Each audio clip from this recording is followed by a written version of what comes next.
Hello everyone, welcome. My name is Phoenix and this is the Consumer's Guide to Filmmaking. The Iron Claw, 2023, Sean Durkin. This film chronicles the life of the Von Erich professional wrestling family. Upon Fritz Von Erich assuming control of WCCW, Kevin Von Erich begins wrestling for his father, soon to be followed by his brothers David and Kerry. When the opportunity of a lifetime, a shot at Ric Flair's NWA title, presents itself, David is thrust into the limelight only for that time to be cut short by his death. After this, Kevin's life must endure the hardship of loss, and he must find a way forward amidst great tragedy. And it's always nice to see the wrestling, I don't know what that was, on the big screen, yeah. This was a very solid and moving drama about one of this art form's greatest set of performers. In terms of his direction, I love how Sean Durkin handles the tragedy of the Von Erich family.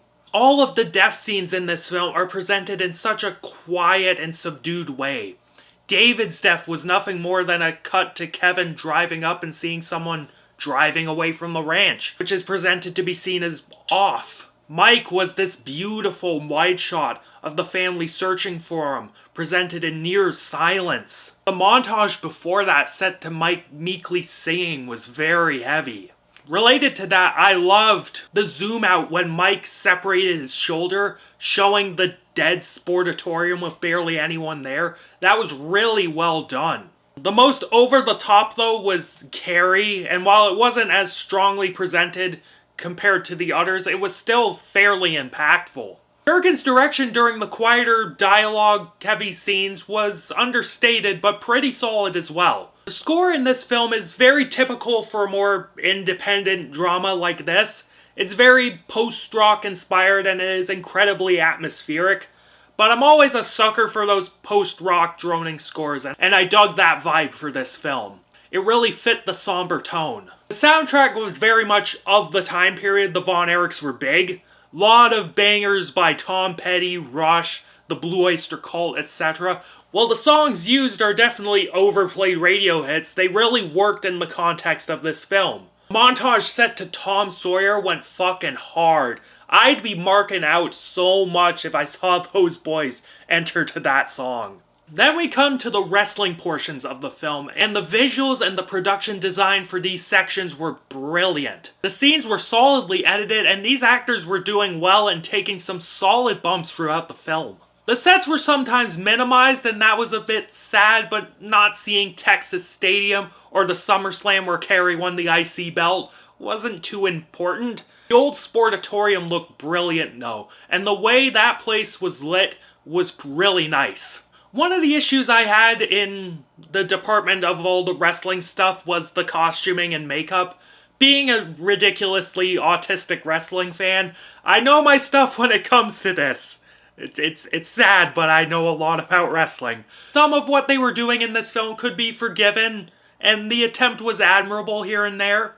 Zac Efron, Jeremy Allen White, Harris Dickinson, while they didn't necessarily look like the Von Erichs, Zac Efron especially, the shape Efron got in was similar to that of Kevin in his prime, same with Allen White. Dickinson was a decent looking David, it was decent.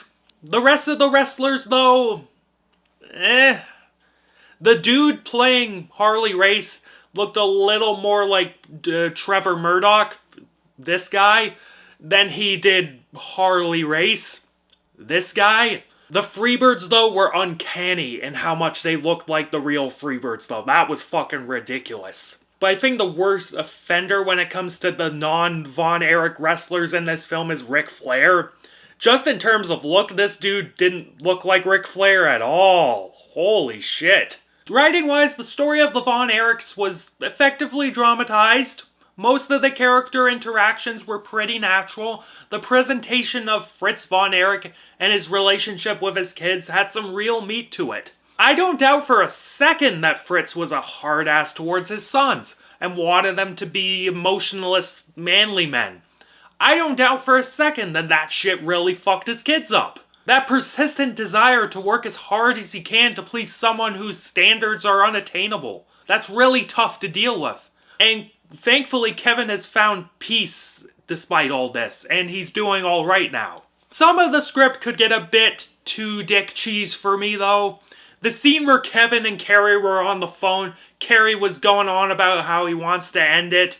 All that talk about the Von Erich curse during that scene was painfully on the nose and not as powerful as the actual conversation they had, which Kevin talks about in his Dark Side of the Ring episode. The scene with Carrie entering the afterlife was pretty corny as well. Another issue I had with this film was the stuff that they left out of this story. Kevin had a really big come to Jesus moment where he nearly robbed someone at gunpoint, then backed out. Fritz also succumbed to brain cancer, and his behavior got really erratic near the end.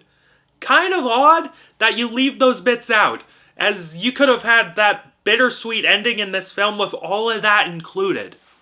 I don't know, that's just me. In terms of acting, the performances were really solid. Efron, Alan White, Dickinson, Simons were all excellent as the Von Erich boys. The emotions they showed were really subtle and the sort you would see from those jacked, larger-than-life professional wrestlers in their private life. I don't know.